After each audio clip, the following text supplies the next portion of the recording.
Buying a home? Don't panic. Just listen to the rest of this podcast.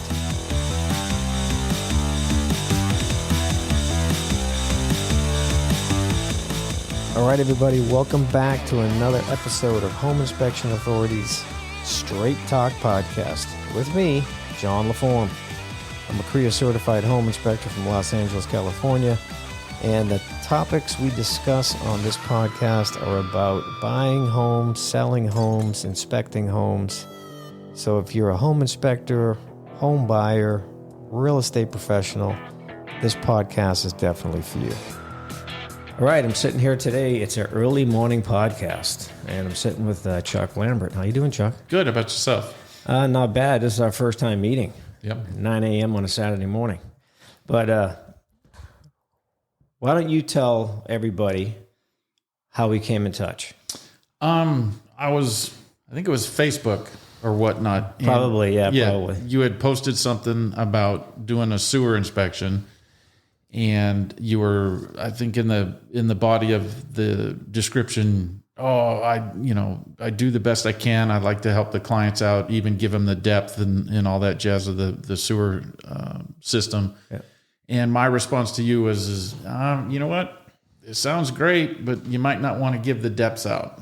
So, Right. That was interesting. And the reason for that is because you're a home inspector and you're also a sewer inspector. Correct. And what's the name of your company? Sunrise Inspection Services, and a subsidiary of that is Orange County Sewer Inspections. And where you mainly work out of? South Orange County, North Orange County. So okay. I live in the Fountain Valley and basically go as far north. Well, a couple of weeks ago, I was here in Hollywood, but right. Don't like to go too far past. You didn't wave at me when you went by. You said I did it twice. You said Hollywood or North Hollywood? At North Hollywood. Yeah, that's right next door. Yeah. And then as far south as Carlsbad and Oceanside and stuff like that. So yeah. Sometimes I go out of my. Like 2 weeks ago, I went to Lake Arrowhead. Mm-hmm. Only because it was a realtor that I know really well, I've been working with for 5-6 years, and he goes, "Hey, I'm buying a log cabin. Do you mind driving out there?" I'm like, Arrowhead's the furthest up the mountain I'll go. I've gone to Big Bear a couple of times, and it just the extra 30 miles of the windy road just drives me nuts. Yeah, it's just a long drive. But at the end of the day, everywhere I go, everywhere I go is an hour. So it's like if I have to get out in North Hollywood, it'll probably take me an hour. You never know. Yeah, we were in North Hollywood last weekend, and 2 hours and 27 minutes to get home. Ooh. And that was Saturday. Just hanging out? No, we were doing a re-inspection on 2 4 units. Oh, gotcha. So, not my favorite thing to do. So yeah, I got a call yesterday for 17 units. Mm-hmm. I said, not interested. Really? Yeah. Why not? Too much work. It is, but it isn't. It's rewarding. I by myself? No. Didn't want to touch it. You always have somebody come with you. Anything? I don't have anybody like that right now. So really? No, I don't have a close confidant that's going to use the same type of software I use that can actually do it right. Mm-hmm. And I've had other guys come on before, and they would use a different software, and then it was kind of last minute, so I didn't have a chance to prepare to get them on my software, and it was just I had to do a lot of extra work. Yeah, there's other ways we do. Yeah. There's a group of about 4 of us, and we do anywhere from inspection wise, we do probably one a month that's 8,000 square foot or above. Right. The most we've done is 150 units. So I either call him or he either calls me, go back and forth. But how do you handle that? I'm just curious. How do you handle 150 units? That one there, particular, the company he was doing the work for, we did every single unit. Wow. So I go in, each one of us goes in with a specific job. I did all the mechanical. Sure. And the sub panels, and then one guy goes in and does all the windows and the doors, and one guy goes in and does the smart. So, yeah. And the person I work with, Sam, he is very methodical. He comes up with what he calls sheets. So everything, he can't read my writing, but hey, it's on there, it's down. So it gets inspected and handed to him. Oh, so you're just handwriting it? Yeah, and then what we do afterwards is we put it all together. So on the bigger homes, he carries a computer. So what on like a 15,000 square foot house. Him and I will do the outside of the house Right. together, do the pool and the spa together, the main panel, and then he'll start upstairs doing the interior. Right. And then I'll go back and do all the HVAC and everything from there. So, and he enters it in the computer as we're doing it. So, Okay, so someone's doing the admin work yeah. there. Yeah, that's cool. I mean, ultimately, in a situation, that's a good protocol that you guys are using there. However, having a software that you all can tag into and just ding, ding, ding, it's done when you leave. Yeah. That's the idea. Well, it is on his end. It is on me when I do it. I'm doing it on paper, Right. So it's much quicker for me.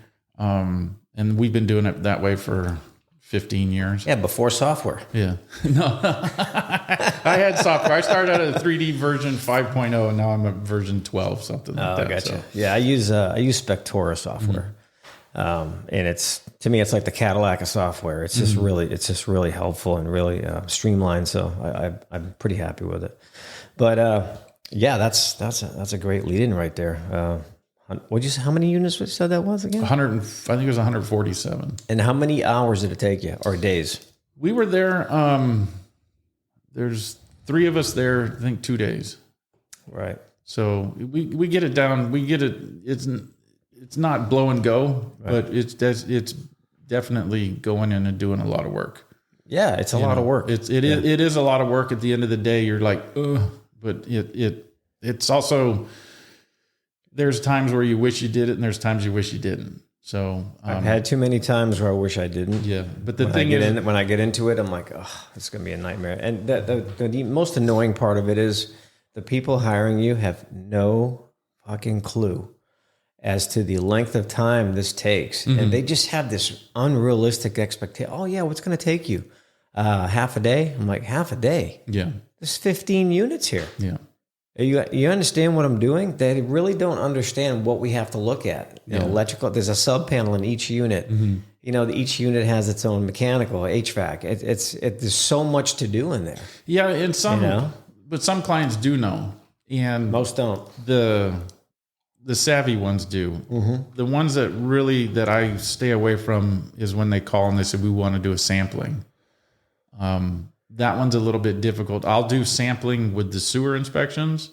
What do you mean sampling? Where they only want you to do every other unit, or, right. They want you to skip this one or skip that one.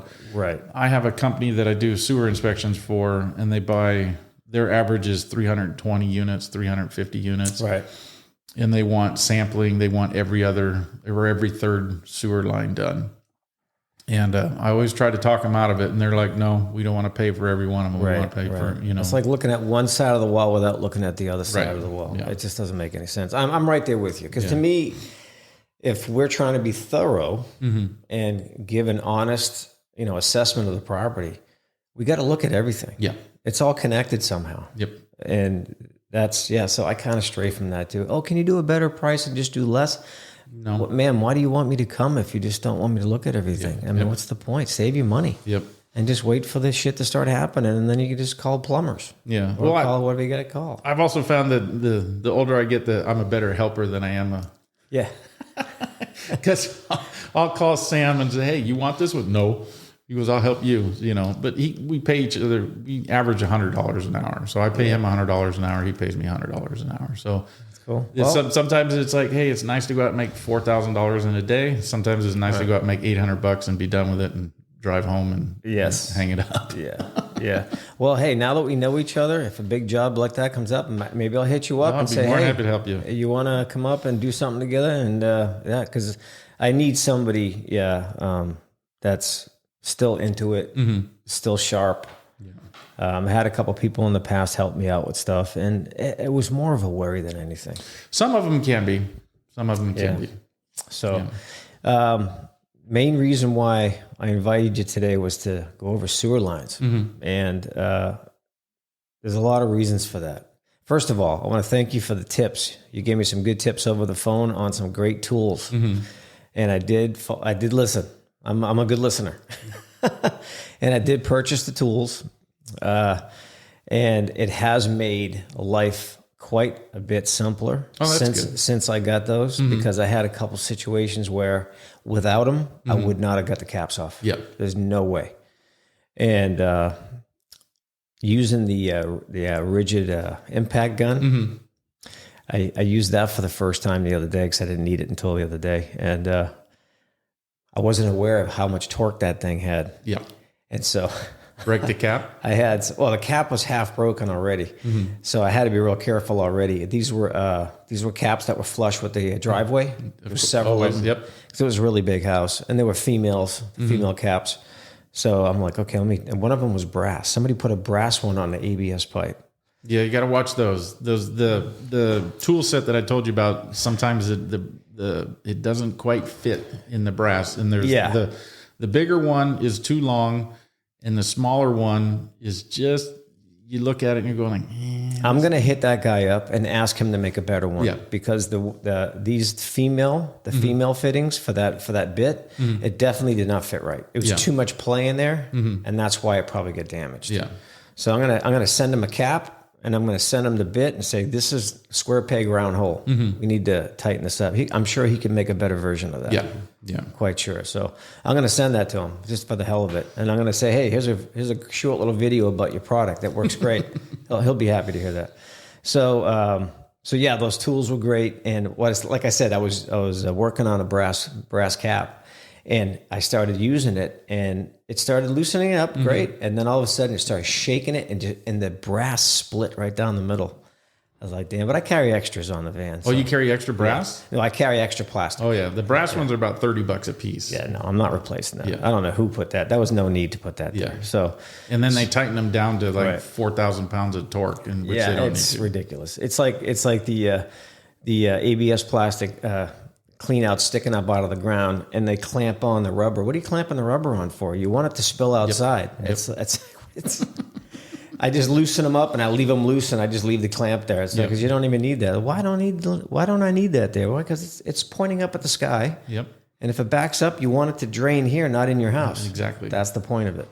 So, so this particular house that I used that impact wrench on, this house was about 6,000 square feet. So I anticipated at least 2 to 3 cleanouts I would have had to go in to get out to the street, because it was a sprawling property, And as soon as I go in, I'll probably in there 15 feet, and I'm hitting water. I'm like, nah, this ain't good. So I keep pushing. Oh, maybe just a little belly in one area. So I keep pushing. 60 feet, still underwater. So I pull out my locator, go find it. It's just across the driveway. I'm like, oh shit, now we're turning right. Push past that point, another 10, 20 feet, still underwater. Comes out of water for about 2 feet, goes back underwater. Most of the pipe was flat or slanted backwards, sloped backwards. It was completely full. There was no blockage. Yeah, I made it all the way out. This is the way it is sometimes. My average is 88 to 92% have problems. Yep. So, whether it's an offset or bellies, the fun ones are the bellies in the cast iron where you can't see. Right. You go 4 inches forward, pull it to 2 inches back, 4 inches forward, pull it 2 inches back, because you don't want it to fall in a hole. If it falls in a hole, then you're going to start digging. Yeah. Not going to get it back. Right. And you mean like a break in the pipe? Yeah. But I have a friend of mine who works for the city of Brea, and he says, he always tells me, Chuck, he goes, if it's holding water, he goes, there's not a hole in it. And I said, yeah, but if it's holding water, I've seen plenty of them where the hole is just full. But there's plumbers that say that there's ways you can get around it. You can drop a bunch of marbles down there, and the marbles will fill in the hole, and then you can skate across the top of it. You mean now I got to go buy marbles? You know what? I'm not going to, because I'll push the camera right up to the hole, look at the picture of the hole, and going like, yeah, there's a cavern there. I'm not going to get my camera stuck in there. But if you absolutely have to go past it, you throw a bunch of marbles down there, and the marbles will fill in the hole, and the camera will skate right across the top of it. Interesting. But just don't tell anybody. Yeah. No, I'm not telling anybody. I won't post this on Facebook either. So have you getting stuck in a chuck valve yet? No. I've come up to a couple of them and looked at the camera and going like, what the hell is that? And you push on it, and then you push on it again, and about the second time you push on it, you realize, oh, maybe I shouldn't do that. That's a trap door. Yeah, yeah. And it's a trap. Yeah. Absolutely. Yeah. So a couple times, sometimes you're pushing the camera in, and then right away your lens just gets covered with fucking debris and shit, and you're like, oh fuck! Now you start flushing right away just to get a clear view. I record on the way in and on the way out. Yeah. And the reason why I do that, a lot of guys don't do that. The reason why I do that is because I found that a lot of times my camera clears blockages, and I want the customer to see that. Yeah. That, you know what? This pipe was partially blocked when I got here, and my camera cleared it. You're welcome. You know what I mean? So it's like, that's why I want to do that. And then I like to get cool stuff for my YouTube channel. Because one time I pushed out and I wasn't recording, and I got right to the city saddle, and a rat walked right by my camera. That would have been a good one. You know, that would have been a great content for YouTube, but I missed out on it. So, well, I do it to prove that I was in the line. So, and then certain cities that I do work for, they require the address in the video. Oh wow! So, no kidding. Because I've had times where I had one instance in particular where the listing agent was there. I swung the camera around, actually had to ask her to move so she wouldn't be in the video, put the camera in, ran the camera down, pulled it back, and the whole time she was over my shoulder. This is fascinating. This is great. I can't believe this, da-da-da-da-da. And then 2 days later, the homeowner calls me and says, that's not my sewer line. And I was like, well, what do you mean it's not yours? He goes, well, I paid $16,000 to have it replaced. And I said, no. I said, you replaced, there's a 4-foot section right there. You paid $4,000 a foot for 4 foot to have, them dig up your driveway and put 4,000. And the agent wouldn't back me up on it. And she was just like, no, I didn't know what I was looking at. I'm like, you're jumping around like a little schoolgirl thinking this is a great. All excited. Yeah. And so I don't care if the video is 4 minutes long, right, or 40 minutes long. The camera's on the whole entire time. It's down in there. So like you said, for the good YouTube things, I dropped in on one. I actually got the video here for you of a lizard. And, I had a guided tour all the way down to the city. Nice. What I can do with that is I can take that, or I can get that from you by email or whatever, and then I can add it to our video. Yeah. So people can watch what you're talking about. Yeah. So what... I ran into a similar situation, but not with a complaint back to me. A guy says, hey, I just had a whole bunch of plumbing work done under the house, and I want to get it scoped, and I want the house inspected as well. So, okay. So sir, what did you have replaced? This is all in the words. Because oftentimes I show up to homes as a home inspector, and they're like, oh yeah, all the plumbing's been redone. Well, can you be more specific? There's water supply, there's drain, there's gas piping. Which of the three are you talking about? Oh, they said everything. I'm like, okay, everything's everything. So I should see nothing but shiny new copper. I see, or PEX or whatever. And I go under there, and this poor guy paid like $15,000. They said they replaced all the drain pipe under his house. They left 20 to 30 feet of leaking cast iron under his house. It was actually filled with sewage when I got in there. Yeah, very I sent my robot in there. I said, sir, I got bad news for you. I felt bad. I was like, because those guys already came and left. And he was like, wow. I showed him the pictures. He was like, I said, you actually have sewage under your house right now. Yeah. About 15% of my work is doing rechecks of other people's stuff. Yeah. I was doing an inspection on a house in Costa Mesa. The young couple, first-time home buyers, you want to do a sewer? No. They said it was relined. Dad was there. Get the sewer done. The daughter was like, no. Finally, the dad said, we'll pay for it. So I dropped the camera in. And right at the beginning of the sewer, at the liner, it had separated from the pipe. So it raised up. So now it's going under the liner, or catching right there. I get down about 16 feet, and the bottom of the liner looked like the mogul run at Mammoth Mountain. It was 60 feet of all the way down. Yeah. They the owners had paid $11,000 to put it in. Right. They didn't verify, And when they was all said and done, $16,000 to auger it all out and redo it. Oh. So, a lot of people, and I get associations, condo associations say, hey, we had a sewer inspection done. The guy didn't provide us with any video or any pictures or anything like that. And they say we need $7,000 worth of work. And I'll drop the camera in, and then they stand right there and watch it. And it's just, you're going along and there's one little tiny offset and that's it. So unfortunately, there's a lot of unscrupulous people out there. And yeah. And what the home buyers out there listening need to understand is the pipe we're talking about, you can't see it without a camera. Right. So if you want to take someone's word, then why are you having us inspect the house? Why don't you just take their word on that too, that everything's fine in the house? Yeah. It's the same thing. This is a underground pipe it's the worst case scenario. Probably the most expensive repair I've heard on a sewer line is like $35,000. We got you beat on that one. Yeah, that's the most expensive one I've been a part of. Like someone's told me. By the way, the quote was like 35 grand to fix that. The highest we've done is 96,000. And that was a bigger house, 9,600 square foot house. So that's about way above average. Yeah. They actually put the pipe in wrong, so there was just all kinds of things wrong with it. The plumber was there for almost 3 weeks, redoing the whole entire sewer system, and this is up in Newport Coast. So it was a big project, and the lines up there are deep. They're coming out of the street 26, 27 feet deep. Wow. So, yeah, they're way down there.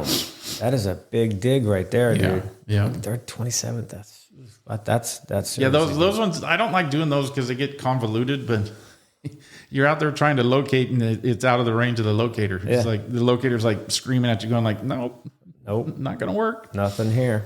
And a big problem too nowadays is ADUs, sewer lines with ADUs. Oftentimes I inspect homes with ADUs, and I tell them, we got to check that. I got to check that sewer from the ADU out.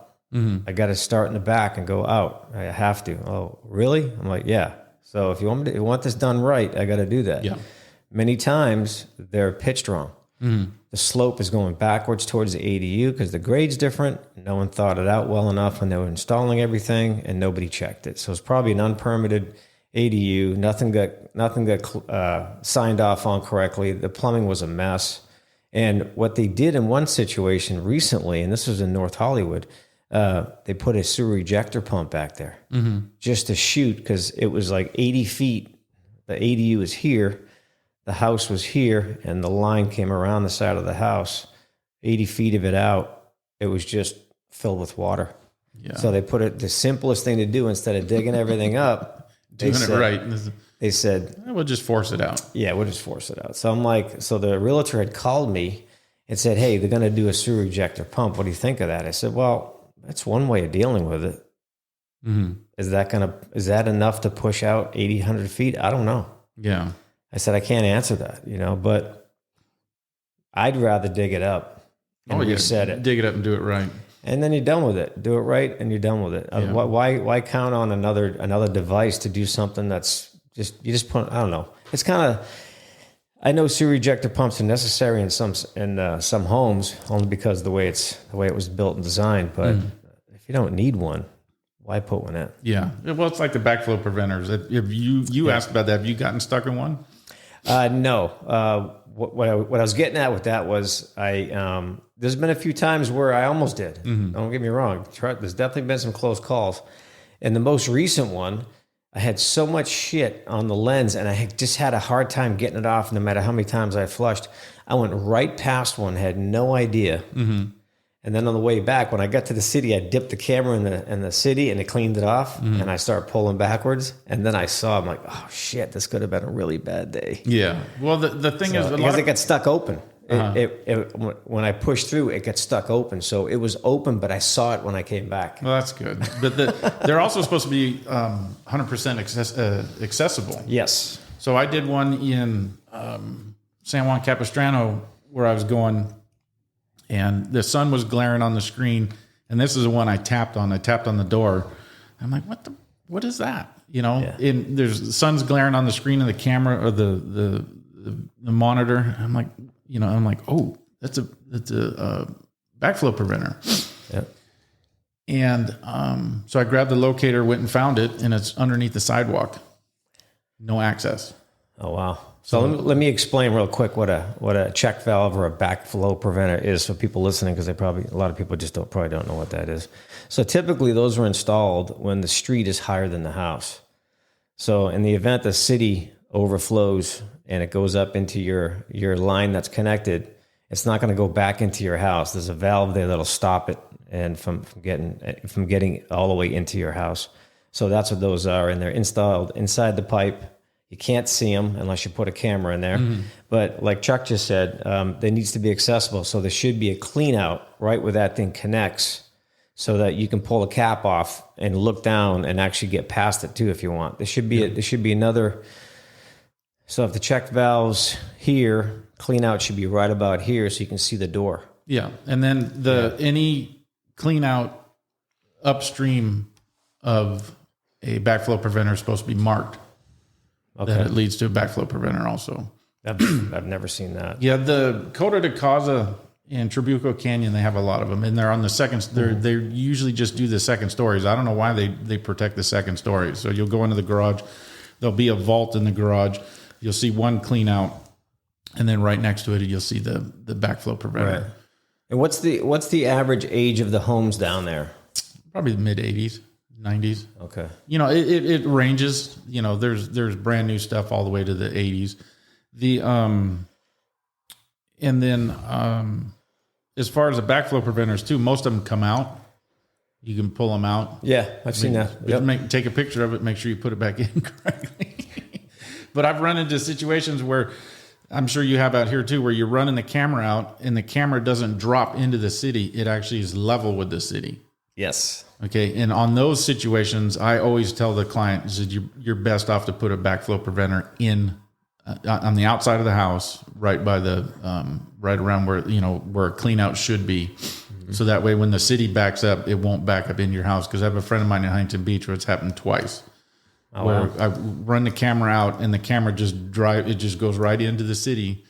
And you can see it. You're like, am I in? Yeah, you're about 4 feet in, and there's water in the pipe, and you're like, "What's going on here?" And then it doesn't drop into the city; it just goes level with it. And he's on a corner. He's on the corner, right. So everything comes down around the corner, and it slows up in the corner, and it's come into his house twice. So, hey, you need to put a backflow preventer in there to stop that. Yeah, that's a good one. Yeah, because sometimes if it's depending on where the house is on the street, there may not be a lot of flow in there either. Right. So you're just like, where the hell am I? Yeah. And then you pull back, and you got to figure it out. It's like, I don't like days like that because I got to think too much. There's two things you don't want to do in the sewer camera. You don't want to push it hard enough to where all of a sudden you see that blue line.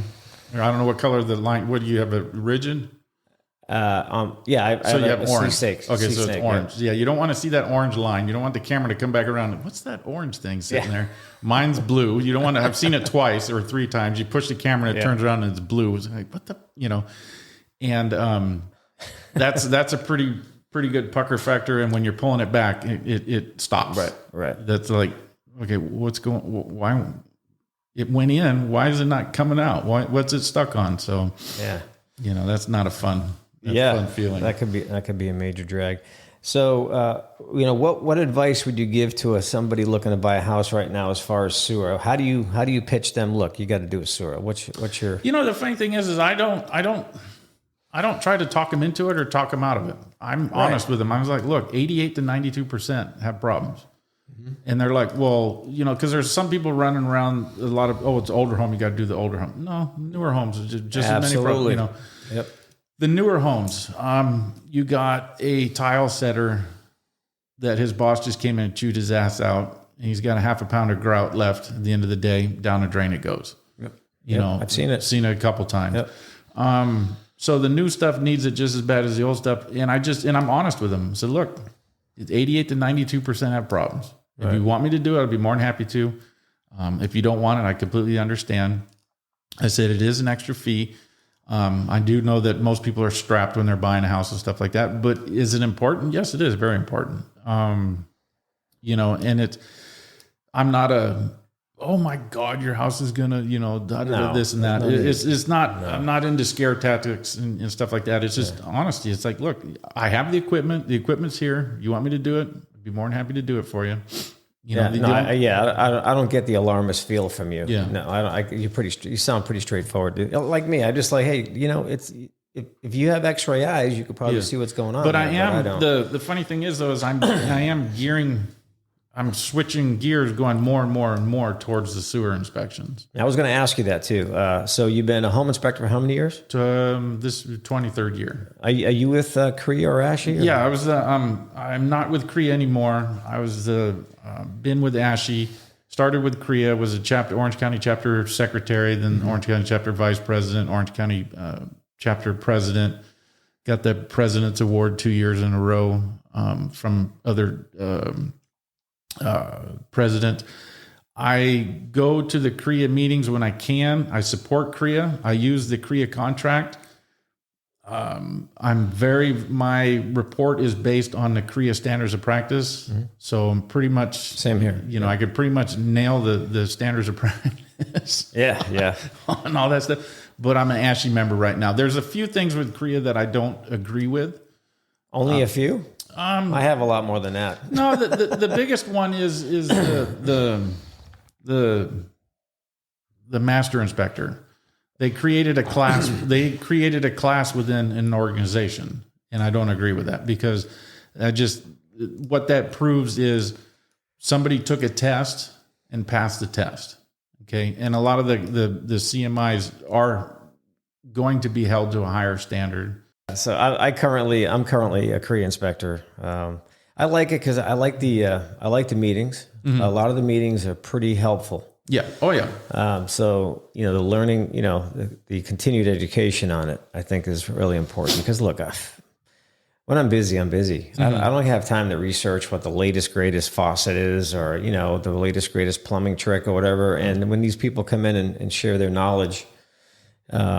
It's helpful. Oh yeah, definitely. And there's nothing you get 14, 15, well, we used to get 50, 60 guys in a room and you get different opinions. That's a lot. You stand 100 home inspectors in front of a water heater and you're going to get 100 different opinions. That's absolutely right. I always said, I used to be the Mid-Valley vice president, Mid-Valley chapter vice president. Then I was the Mid-Valley president.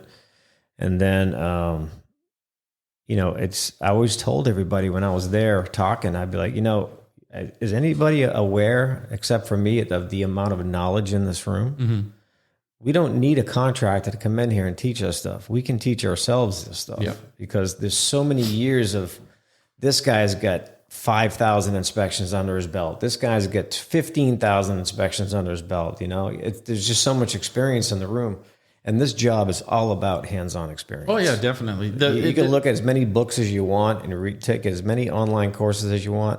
But until you're out there moving cobwebs out of the way to look at what you're doing and really getting the nitty-gritty in there, you're not going to learn anything. Yeah, the unfortunate thing with this one is the older you look, the more trustworthy you are. Yeah. That's a hard thing for some of the younger guys coming into it. It's like, you may, once you get some age on you. Yeah. Then the credibility factor goes up. Yeah.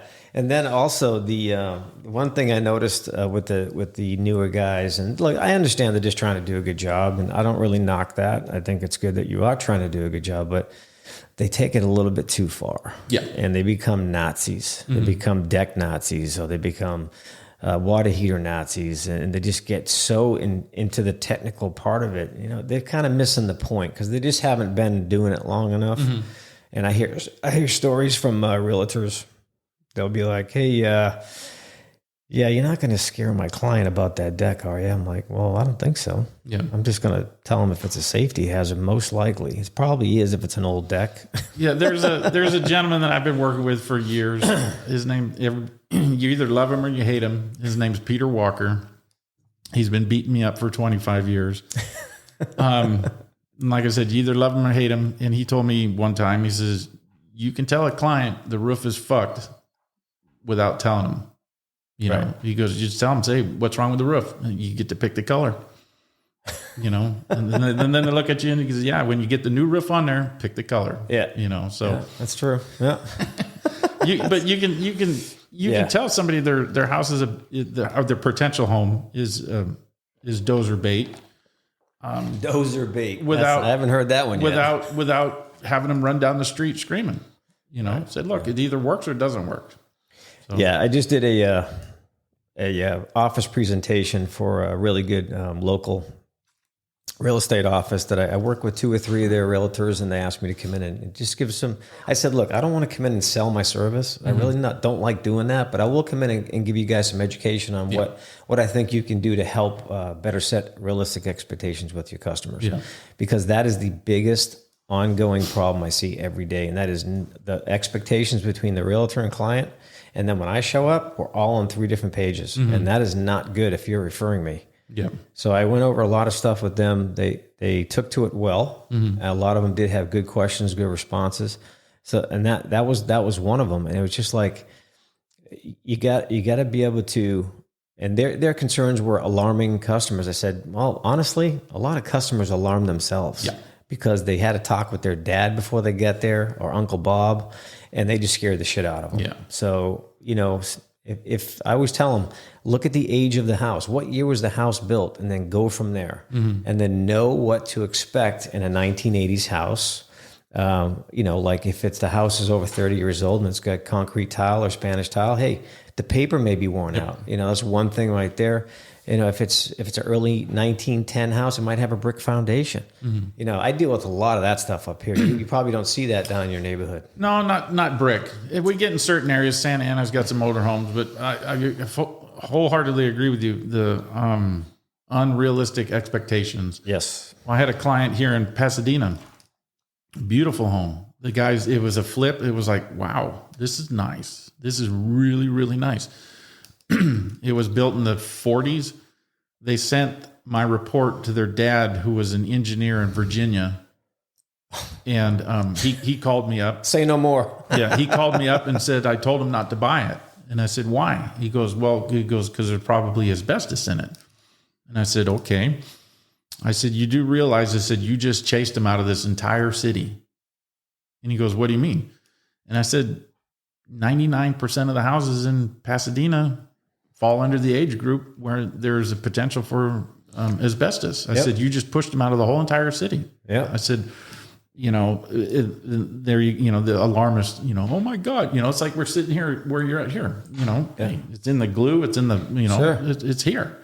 So, and some inspectors don't know how to convey that without, Chicken Little, the sky's falling. Because their eyes get real big before they start talking, and then everyone gathers around the fire, and it's like a horror story. Yeah. So there's no need of that. Inspectors learn how to talk because that's all it is. It's just they don't know how to. And this is coming from personal experience. If somebody's arguing with you while you're talking, shut up. Let them flap their gums. Let them do what their thing. The re-inspection we did over here, the contractor called me and said he was going to sue me over what I put in the report. He said it was slander and libel. And I said, really? I was like, you go try that. I'm like, this is the first time I've ever been, somebody's threatened to sue me because of what I put in the report when it's true. Yeah. I'm like, we're not here to destroy your product. We're here to say, hey, you know what? We flipped the light switch on and 14 GFIs in the house tripped. That's a problem. And 3 of them were buzzing, going like, that's a problem. He goes, well, it's just a loose wire. We'll find it. Fix it. Loose wires burn houses down. We just brought it to your attention. We're just letting you know you overlooked something. Don't get all mad about it. So, but a lot of this business is people handling, and then the sewers, I have fun with the sewers because I just tell them, said, look, this is a colonoscopy for the house. If I could put it on a card, I would. My kids are like, Dad, that's gross. They think you're going to come to their house and give them a colonoscopy. I'm like, no. Basically that's what we're doing. Yeah. But, you don't know unless you take a look, right? Like you said earlier, it's underneath the, you can't see it. And when it's going to happen, when a problem's going to occur is Thanksgiving, Christmas, Easter, birthdays, whatever, some type of party when everybody's over at the house and here's a problem, you know? Yeah.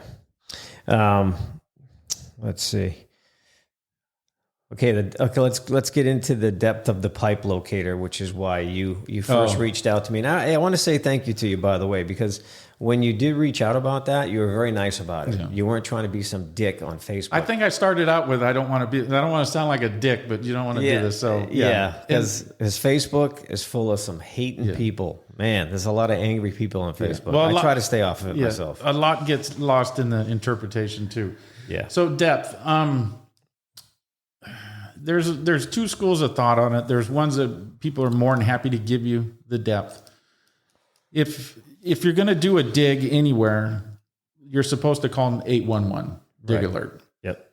Dig alert's there for a reason, to find utilities, to find, you know, where the gas is, where the sewer line is, or where, you know, all these utilities are. You go and dig and you hit something like that, you're on the hook. Whoever's running the shovel or the excavator or whatever is on the hook to fix it. We always hear about, you know, there was an excavator over here, hit a 50,000 pair fiber optic line, ripped them all out, cost, you know, $250,000 to fix it. Ouch. So the company, you use a Vivex locator, right? I use the Rigid Scout. So there's a couple of companies out there that produce cameras and locators. There's Rycom, there's Vivex, there's Rigid. Vivex is based in Santa Clara, California. They have a couple of reps down here in the Southern California area, and they put on classes. And the guy's name's Steve Gamblin. He puts on these classes, and he trains the dig alert guys and the city guys and the county guys on how to use the locators. So one of the things that, you know, these locators are so sophisticated that they do tell the depth, you know, and they put it in there. You're looking at the screen. The newer, so you use the Rigid Scout. So that's the one where it beeps and then you're supposed to drop the triangle. Then it goes silent. Then it beeps again. Yeah. You got a pole here. Yeah. You got the first pole, then you find your second pole, and then right in the center. Right in the center. Because the way the signal comes out, it's oblong. Right. And where the signal generates is in the middle. And what the locator is doing is picking up the end in the beginning. Yep. Well, the one I use is like a video game. It has an arrow on it. Milwaukee copied it. So you just, and it'll tell you, and then it puts you right here. And then up in the corner, it tells you the depth. Mm-hmm. And it's pretty accurate. It's accurate with, you know, I think it's 2% or something like that if you got a good, strong signal.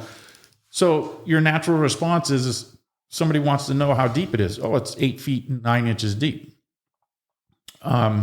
So if you tell them that, okay, now they got this line, okay, it's 8 foot 9 inches. Well, Dig Alert comes out, and Dig Alert does all this stuff, and they mark everything. If you ask a Dig Alert guy how deep it is, he'll sit there and respond to you. We don't give depth, or they'll say, when you hit it, you'll know how deep it is. And the reason being is, I actually showed John a couple pictures today. If there's a gas line above the sewer line, right, and you tell them it's 6 feet down, and they bring an excavator in, and that excavator hits that gas line and destroys that gas line, they're going to call you. If you're still alive. Yeah. You know, but they're going to call the one that said it's at 6 foot.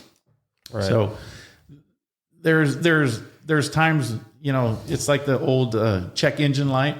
Yeah. You know, you put the tape over the top of it. There's times where I just want to put the tape over the top of that, because you do want to tell them. Yeah. You know, as you're locating line, if the plumber's there and the plumber, you know, a lot of times I get a lot of pushback from plumbers. They're like, well, you know, I need to know how deep it is. Just start digging. You know how deep it is. It's going to be 6 to 8 foot, you know, whatever. Let me pause you right there, because that brings up a good point. So a good counter to that. Mm-hmm. And so if I was a plumber, if I was a plumbing contractor, and then I received someone's report telling me that a pipe was 6 feet underground, me as a prudent plumber, someone who's going to do, someone who actually takes his job seriously, I'm not going to take that person's word for it. I'm going to investigate it myself. Are you kidding me? They don't take our word for it when they got a whole video.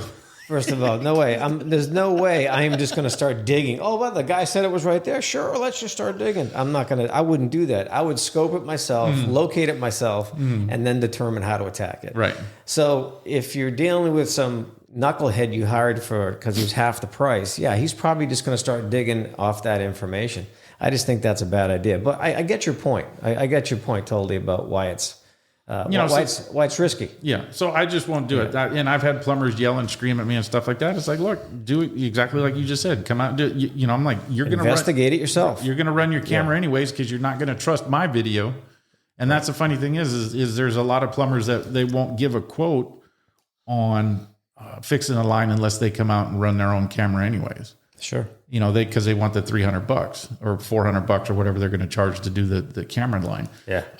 Which I don't think is right. That's why I try to make my report as clear and concise, to help the plumbers, and whatever, so they can do that. But I get probably one a month. The plumber, how deep is it? I don't know. Well, why didn't you put it on there? Because I'm not supposed to, so.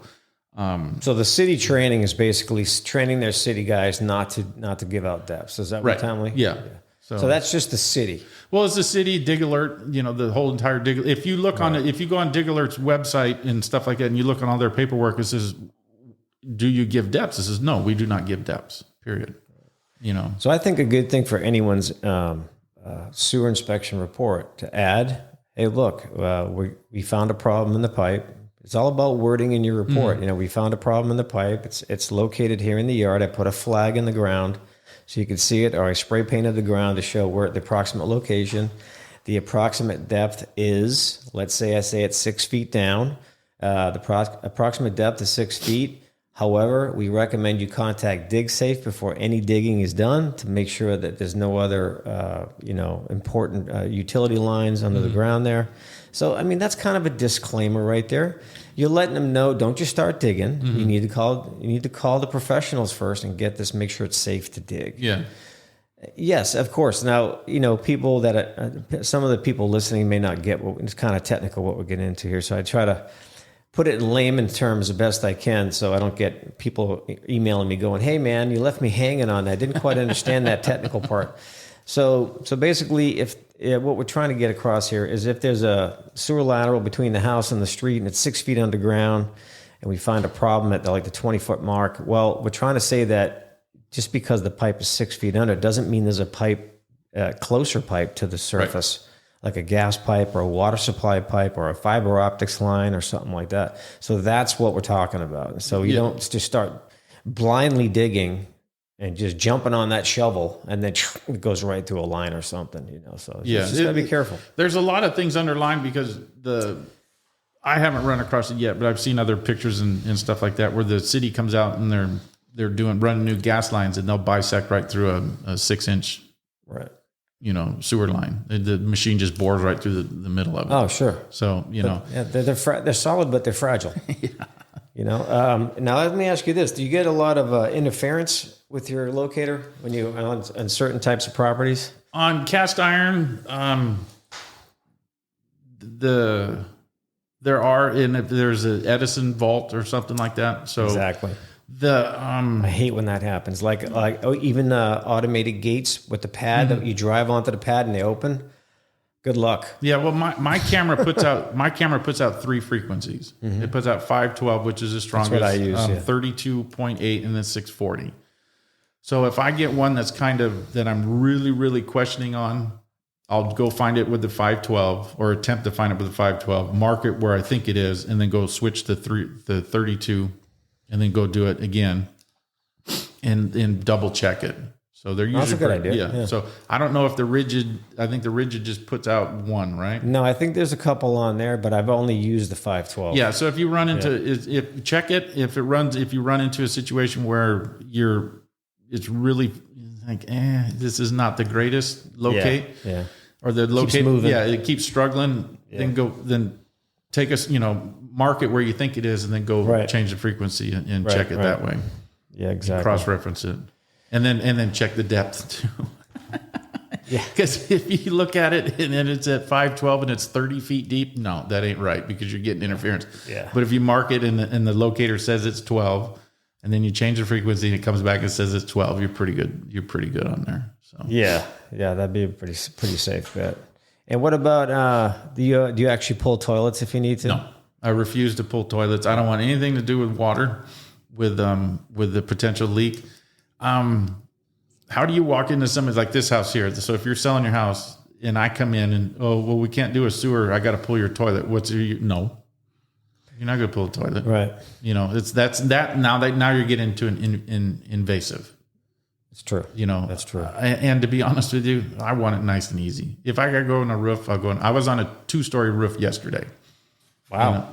So, and it was one of those ones where I had to get the ladder, get up there, pull the ladder up, put the ladder on. Dude, you still do that shit? Yeah. I stopped doing that years ago. You know what? I'm not going to walk away from, it's, how do I say this? You're already there. Why not get paid? You're already there, and you're sitting there looking at it, going like, and I got a picture of it too. So, and I posted it on my Instagram, and I'm going like, well, there's the 3-inch pipe up there, and I know I could drop in there, because when I went in the house, there was a 3-inch stub out in the laundry room, and I looked at the cap, and I'm like, that cap will come off of there, but it's not going to go back on, and I guarantee it's going to leak. So I'm like, do I want that? Even if you put a test plug in there, tighten it up as tight as you can get it, because it's an old cast iron pipe sticking out of the wall, all rusted and corroded. I'm like, I'll just go up on the roof. And, and the nice thing with that is you also, now you have, I don't like doing second stories, but now you have 20 foot of line pushing the camera head out too. So it goes out a little bit easier, especially if you come to an offset that you have to try to. It's got a little weight to it. Yeah, it's got a little, and not the greatest situation. I wouldn't recommend it for everybody, because that's the only part of doing either the sewers or home inspections that I absolutely hate, is getting up on roofs. Absolutely hate. I mean, I do roof. I go through roofs all the time, but I don't have the gear to get up to a 2nd-story roof. And if it was a simple matter of getting on the 1st story, bringing my gear up, and then if it was a little bit of a climb, I wouldn't mind throwing a ladder there. I probably could have climbed up, but it was, when I went from the 1st roof to the 2nd roof, I picked the bucket up and picked the camera up and put it on there, but it was just a little bit too tall to climb up. And getting back down is the challenge. Yeah. Getting up is always pretty easy, but sometimes we don't think about that. Yeah. We put ladders up, but coming back down, we didn't put it high enough above the roof, and you're like, oh shit. Yeah, but you know what? I can't stand it when it's 4 foot above the top of the roof. I have one guy one home inspector I do a lot of work with. He's a great guy. He's an ex-fireman, so he's one of the ones that it's got to be 8 foot above the roof. And I get up to the top of the roof, and I'm like, how the hell you get off the ladder? It's so bizarre for me. I've been doing it wrong for so long that it just feels comfortable, and you do it correctly, and it's like, this sucks. Yeah. So let's set a realistic expectation for people. So if you call someone to do a sewer line inspection on your house, there has to be a way in. Right. And that is the problem that most are not even considering when they call us. They just think, I'm just going to order a sewer camera inspection. It'll get done. Mm-hmm. It doesn't mean it's going to get done. There's a lot of challenges. Yeah. Getting into the line, we're trying to get into a 4-inch lateral. And just because you have a little 1-inch under your kitchen window, or 2-inch under your kitchen window, does not mean that's going to work. Correct. And there's also, just because we can open it doesn't mean it's going to go in. So I've had situations where plumbers have pulled toilets and you still can't get in. Exactly. Because there's too many turns. It's an unknown. Right. And in your area here, these houses weren't built for them. Nope. The nice thing is like probably this neighborhood here, every one of them's got a 4-inch cast iron vent going up through the roof. It sure does. Those are nice. That's how I get into mine. Yeah, when I bought this. Yeah. So I've lived in my house for 15 years and I haven't scoped mine because I don't have any clean outs. So I refuse to do it. I don't want to know. But I bought a camera to do those smaller lines. Yeah. So in those, but that doesn't mean you're going to make it out. Exactly. That means because now there's less tensile strength on that line, and you can't push hard. Exactly. Yeah, and that's so. Let's talk about the realtors who just think they know more than you do about sewer camera inspections. Because I'll tell you a good story here. So I went to a duplex. It was a small house. It was one lot with 2 homes on it, but it was on a corner, so it looked like 2 separate houses. So they hired me to go do the home inspection and the sewer. So I finished the home inspection. And of course, as a home inspector and I'm doing both, I have the upper hand because I'm typically getting under the house. So I can tell which way the lines are going. I can get a better idea of where to look for the clean out access. So it kind of gives you a little bit of a little bit of a better position than just a guy coming to do the sewer line. So I looked at everything and I found one clean out on the main house, and I go to the small house in the back. I don't see anything outside, and everything that was visible, it was just too tiny. It was old cast iron. Mm-hmm. So I finished the main line. I found a big root intrusion just before the street on the main house. And then I go to the smaller house. I tried so hard to get into that line on that small house. I didn't want to leave there. I was like, I got to get this done. I got to see if this is connected. I got to see if it's its own separate line. And then I get up on the roof, and there was 5 vents on the roof, 5 plumbing vents on this little tiny roof. And I went to try to get into every one of them. Mm-hmm. So I come down off the ladder. I'm up there for 30 minutes. I got the guy flushing toilets in there. I'm doing everything I can. And I come down, and the listing agent, she's like, so you couldn't get into this line? I'm like, no, I tried every clean out I could see. I tried every way in. Can you pull a toilet? No, I'm not a plumber. I'm not here to do that. Mm-hmm. So I don't have the wax rings or the ability to fix a leak if the valve breaks when I turn it off. So I don't do that. She goes, I said, ma'am, I tried my big camera and I tried my smaller camera. She goes, oh, okay. And then she's just like, so you don't have a smaller camera? And I'm just like, I wanted to slap her, dude. I was like, you ignorant. I almost yelled at her. Because I've done that before, man. I got no problem with yelling at a realtor, dude. Because some of them deserve it, man. Yeah. They're just way out of they're way out of line, And I looked at her. I go, I knew you were going to say that. And she goes, what does that mean? I said, you know what it means. That's exactly what I said. Because she just thinks she knows everything. Yeah. And she's trying to discredit what I'm doing. And underhandedly, that's what she's trying to do. Oh, he can't get into the line. I'm like, ma'am, you didn't even know the water was off here. Yeah. On this unit. Well, realtors know everything. So. Oh, is that what it is? All right. So anyway, yeah, that was recent. Yeah. That's what was fresh on my mind. I had one. I had the incident the other day. So I go to the house, and it was a flat female cap on cast iron. Mm-hmm.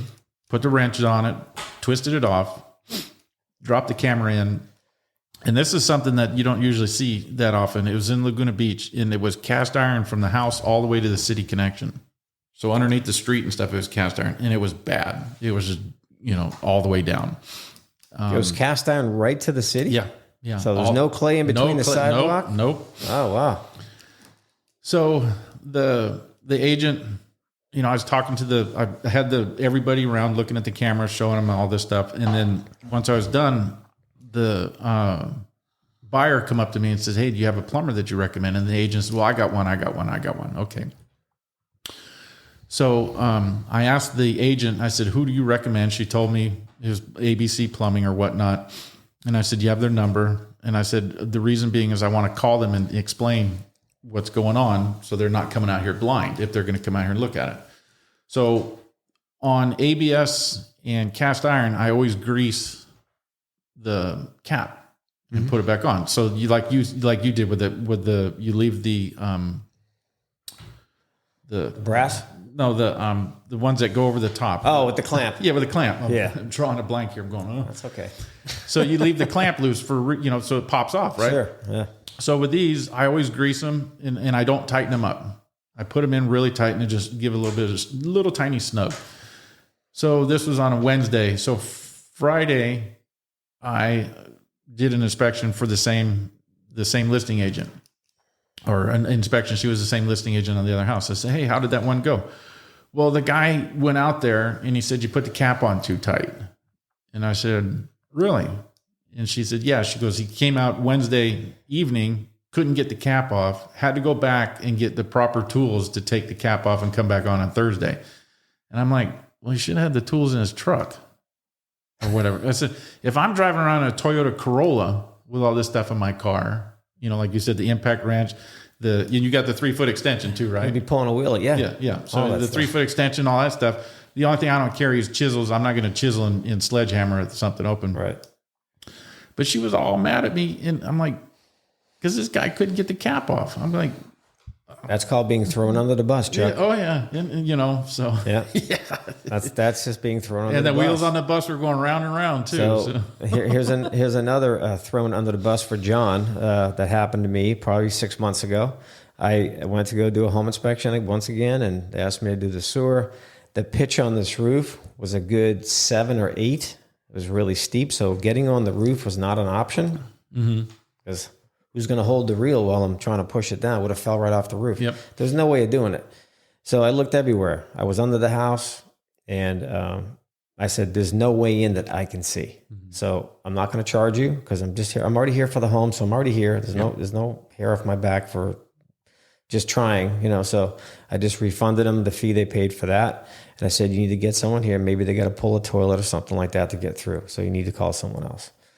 So as I'm leaving, the termite guy shows up. So he goes under the house and he happens to see a clean out cap on the line. So the clean out cap is here. You pull the cap off. It goes this way into a trap like this, over here, into another turn, and goes like this. So he told them I should have used that. The termite guy, not a plumber.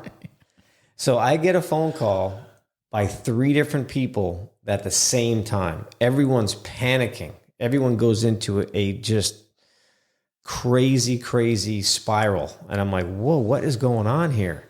Well, you said you couldn't get into the line, but the termite guy found a clean out. Oh, he did? Wow. Okay, great. I'll come back. Can you send me a picture before I come back just to make sure I'm not driving back for nothing? Yeah. Okay. So they sent me the picture. I said, do you not see the amount of turns and traps? And see, so they're so quick to throw you under the bus and discredit everything you told them, but they didn't question anything else about the house inspection. No. It's just so funny how a second opinion will just get you just it's the last man. Yeah, the last man. They'll bury you. Yeah, last man standing. Yeah, it's. I don't know what you're running into. It's about 5% on some houses where you just can't get in. You can't. Yeah.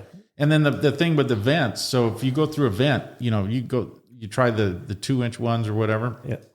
If that vent turns in the wall, don't if it goes down and it turns, pull your camera out because you will be cutting a hole in the wall to get your camera out. Yeah. So and everybody thinks, and even if you do have a clean out, I had one in Claremont the other day.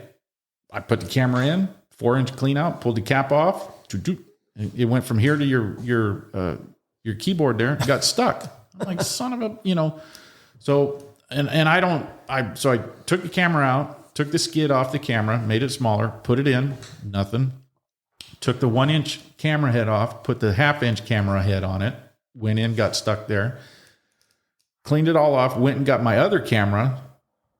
I could show it to you before I leave. The little itty bitty one. It's like your cord there, and it went and got stuck in the same spot. Like nothing I could do about it. And we had a sewer guy out, we had a blockage, and they cabled it. Yeah, because the cable's got a screw on the end of it, and the cable screws itself all the way down through the line. Right. This is a camera, not a screw. Right. And then they're like, or the best are when they're watching the video, they're watching the thing, and there's a 1-inch or 1.5-inch offset. Well, why don't you just bounce right over the top of it? It's like, this is not a $10,000 battering ram. When I first got it, you're like, now you look at it and go, I'm not even going to try. Flush the toilet all you want. The camera will lift up a little bit, but it's not going to make it up over that. No, not if there's tension on it. Yeah, no, it's going to glue itself right to the side it's on. And that's they get some of them get a little butt hurt when you can't get in there. But a lot of the people I work with now, they're just like they know. They're like, hey, some of them you can get into and some of them you can't. Yeah, the one in Lake Forest the other day, I was hoping, I was like 1978 house, and I'm like. I pull up. The first thing I notice is up on the roof of the 3-inch vent, and I'm going like, I bet you I'm going to be up on top there.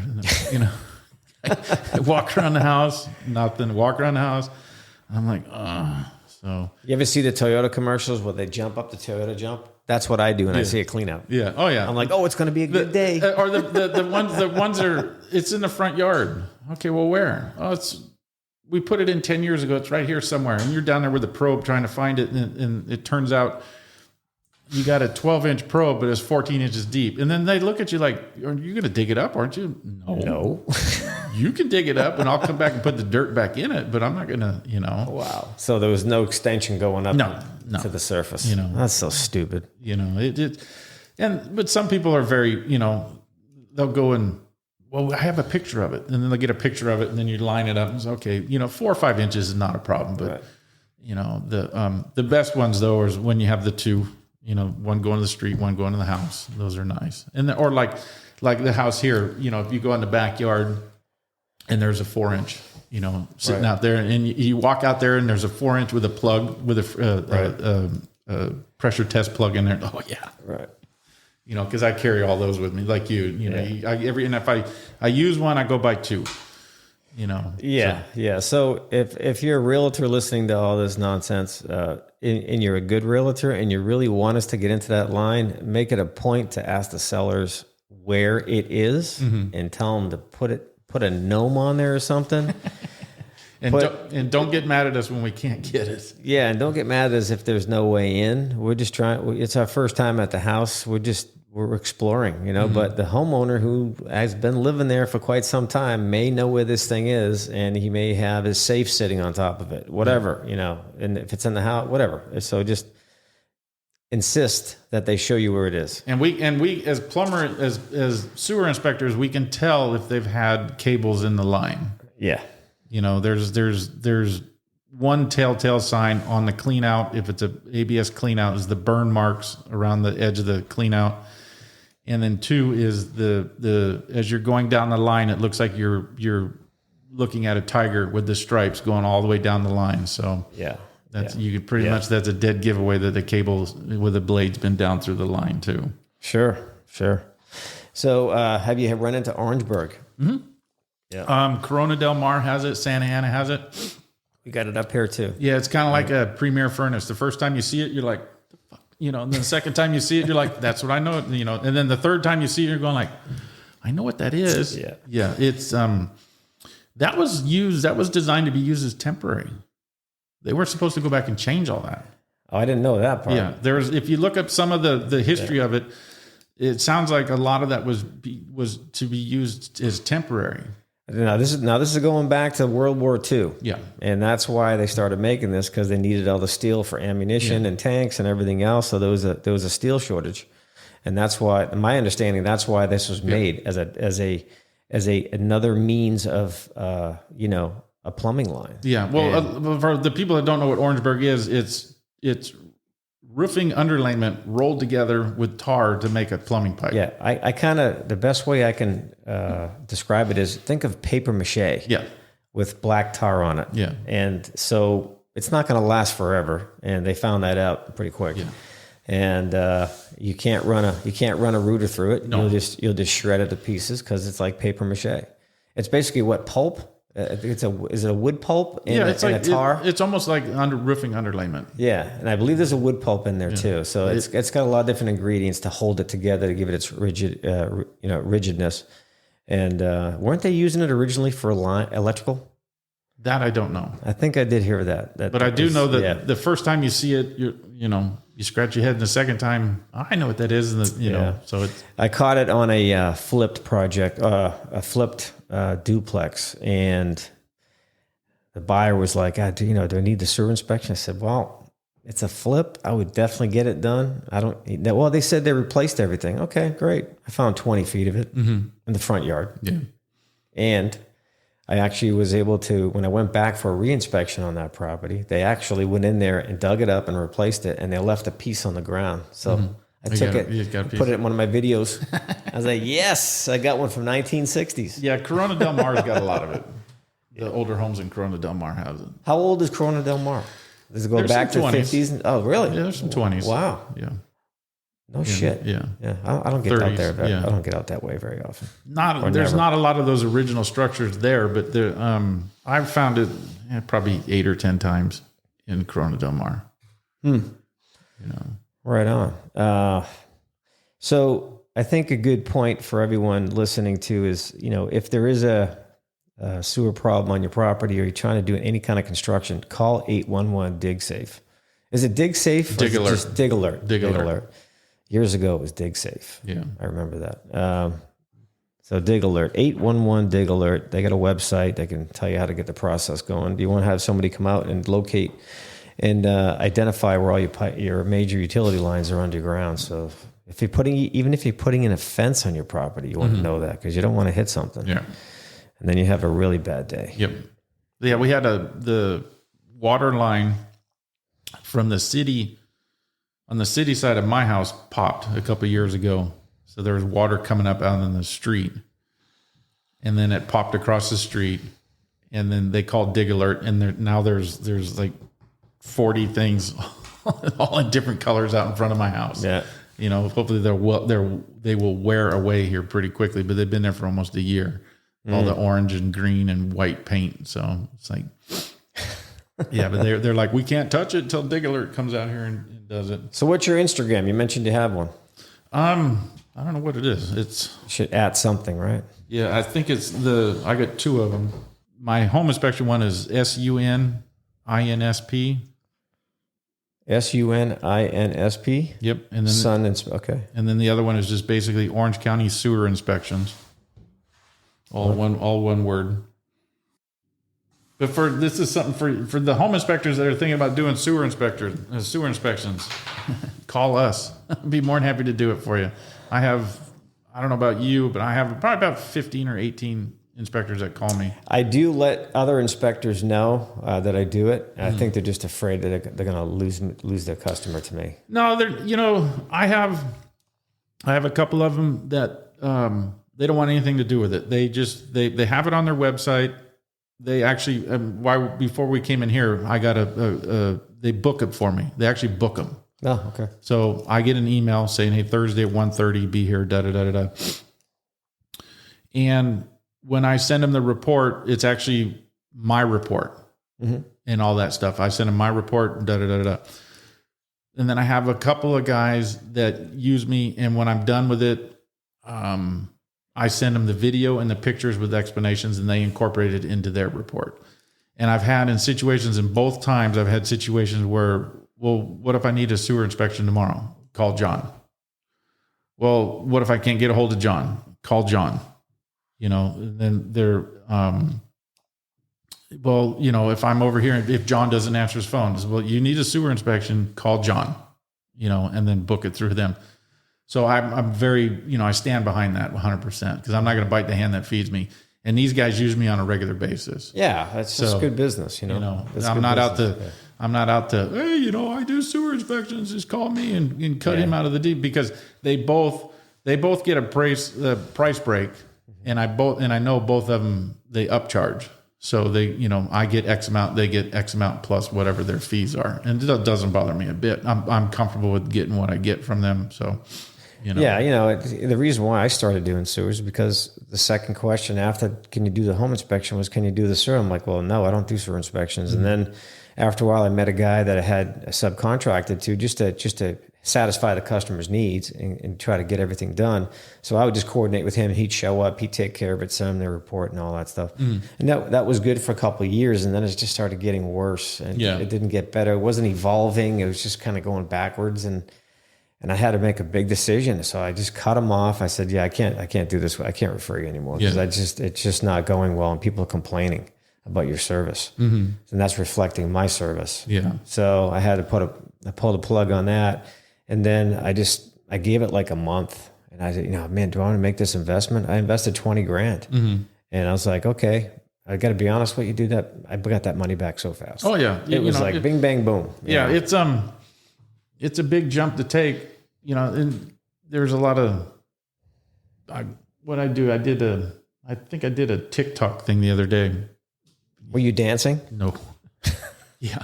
I started this is my experience with TikTok. Going like this? I started the TikTok just because my daughter sends me all these things and they're on TikTok and I can't watch them on the text message. So I said, okay, we'll do a TikTok. What a joke that thing is.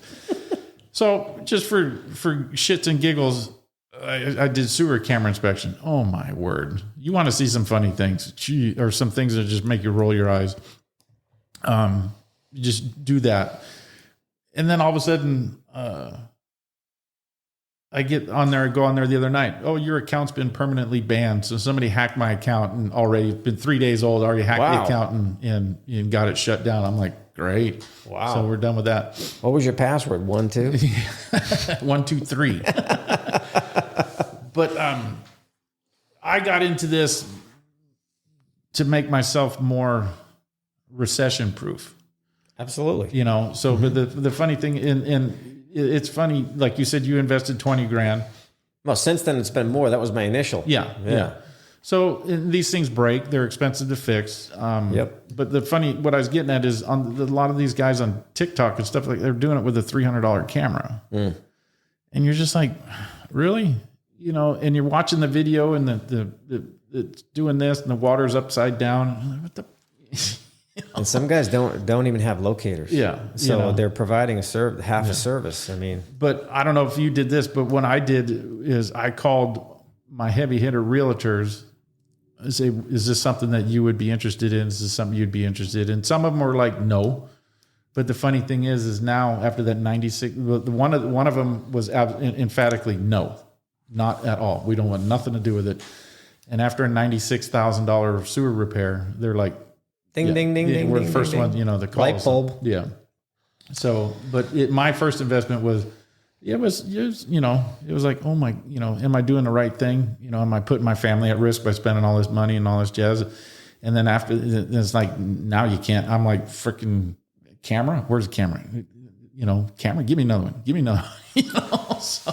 Yeah. It's it's just supply and demand. That's why I started it. I was literally every second question was, can you do the sewer too? Mm-hmm.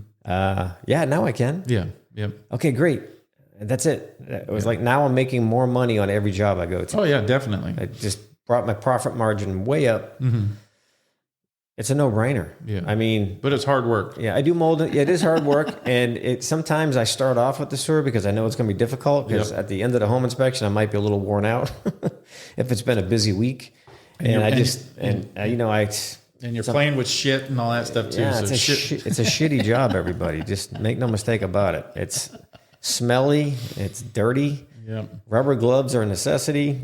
Always keep your mouth closed when you're using your reel. Yeah, don't chew on your fingernails. Yeah, don't chew on your fingers. So it's a nasty thing, but we're willing to do it for you. Yes. Why? Because we're providing a service. More than happy to. And you got to get all the facts about the house. So always remember, if you're buying a home, don't panic. Just get the facts. Yep. Get all the inspections done. If your realtor tells you don't need a sewer camera inspection, slap them and get a new realtor. There you go. Cyber slap. So that's all I got for you, Chuck. Anything else you want to add? No, I can't think of it. I'll probably think of something on the way home. But yeah. I mean, we can always do this again sometime. But it was great having you. I think we covered a lot of good stuff, and that's exactly what I expected we'd do. With both of us doing the same thing for as many years we've been doing it. There's a slim chance we couldn't talk about anything. Yep. Well, thanks for having me. So once again, you are with your company is Sunrise Inspection Services. You do general home inspection? Yes. Sewer and pool? Yes. Anything else? Thermal. Use thermal guns? Yeah. Okay. Yeah, so do I, yeah. And then, let's see, and you also have the Orange County Sewer Inspections. Correct. That's an affiliate? Yep. Or is that your sister company? It's a subsidiary, but yeah, that's the one where if it's a home inspector, like if you were to hire me, that's if I was going to send them a report, that's the one. It would say Orange County Sewer Inspections. If I was going to do it for you and you didn't want the name out there, then I would send you the video and the pictures with explanations, and you can incorporate it into your report. Okay, got it. All right, got it. Okay, awesome, man. So your Instagram is at SUNINSP. And then also at Orange County Sewer Inspections. And your website is sunriseinspectionservices.com? Correct. Okay, great. I'll add all that stuff in the description of the podcast if somebody And wants to reach you. there's also OrangeCountySewerInspections.com too. Okay, and you're down in the Orange County area, so that's where you are. Yep. So, and you come up to my neighborhood once in a while. Next time you just stop by and say hi. Yeah. I think I've been up here twice in the past year. So You know how it is in Jersey and New York. You know, with the cops over there, you can't just come over unannounced. yeah. You can't cross county lines unannounced. You know how it is. Yep. Yeah. So anyway, great having you. Thanks for coming, and nice meeting you. Yeah. Thank you very much. Yep.